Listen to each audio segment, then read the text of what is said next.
His body beaten.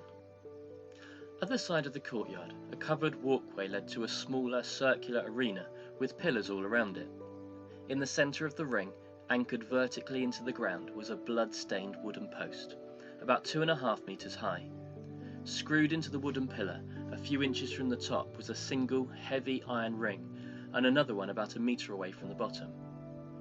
After Jesus was dragged through the crowd of people who ensured he was kicked and beaten every step of the way, he came into the relatively open space of the confined court. The Roman soldiers held back the crowds by the pillars, not allowing anyone to enter. The cloth on Jesus' back was hastily removed and discarded on the floor, before ropes which bound his hands were tied to the highest iron ring. Jesus stood at full stretch facing the wooden post, whilst two specially trained marksmen selected their weapons from the table close by.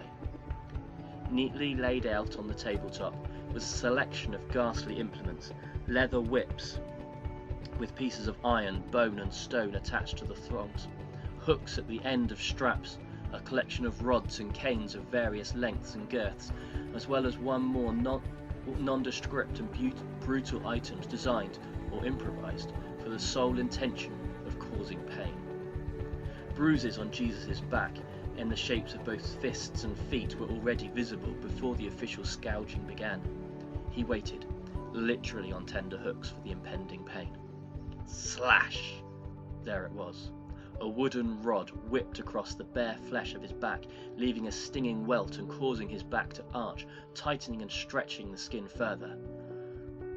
1, the presiding officer shouted. 2, he called again as another rod came beating down upon the side of his back before his muscles had time to relax. The Roman torture team were an elite and highly trained squadron who prided themselves on being the most efficient and professional executioners in the world.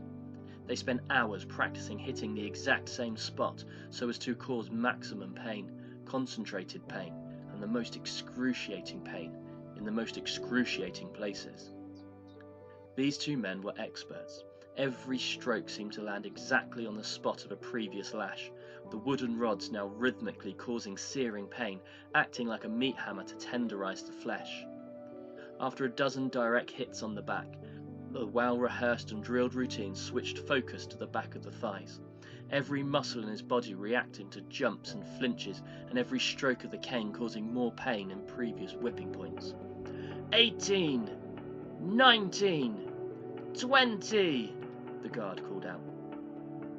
There was a halt to the beatings, but it was far from a welcome relief. The pause was merely so the soldiers could change their selected weapon. Jesus' back was now covered in crisscross of white blisters, but bearing a couple of exceptions, none of the connections had broken the skin. That was immediately about to change. Jesus did not register the call of 21, due to the scream which came from his own mouth. The leather strap of the new torture device stung the surface, while the sharp iron chunks sunk into the flesh.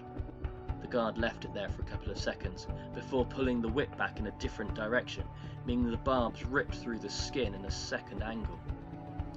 Suddenly, the next strike came. It landed laterally across his back, causing the barbs to cling to the flesh under his arms and wrap around his ribcage on the front of his chest. The whip was then pulled back slowly, creating deep furrows all the way across his back. Over the space of the next 2 minutes, 5 more sets of deep, agonizing lacerations were made on Jesus' back and legs before he finally collapsed, his whole weight hanging on the rope ties above his head, pulling the cuts further apart.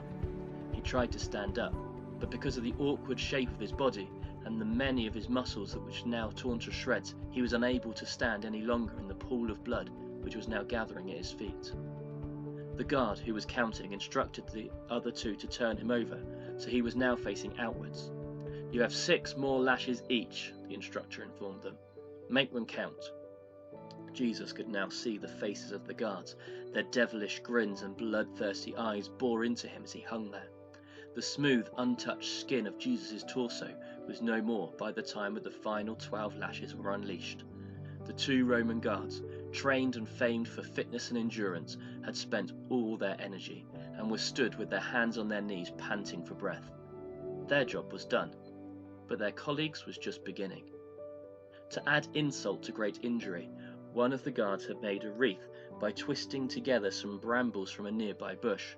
He placed it on Jesus' head and used a stick to hit it deep into his forehead.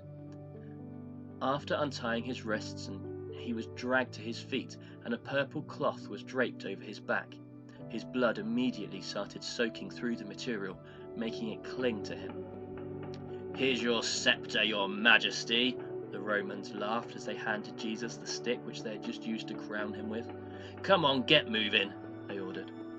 Jesus used the staff to help him steady his shaking legs, and he staggered back through the walkway to the courtyard. Most of the crowd had now dispersed, leaving only a few citizens, some priests, lots of soldiers, and John. Jesus' close friend, who had stood there alone during the whole ordeal, almost didn't recognize the man he had spent nearly every day with for the last 3 years.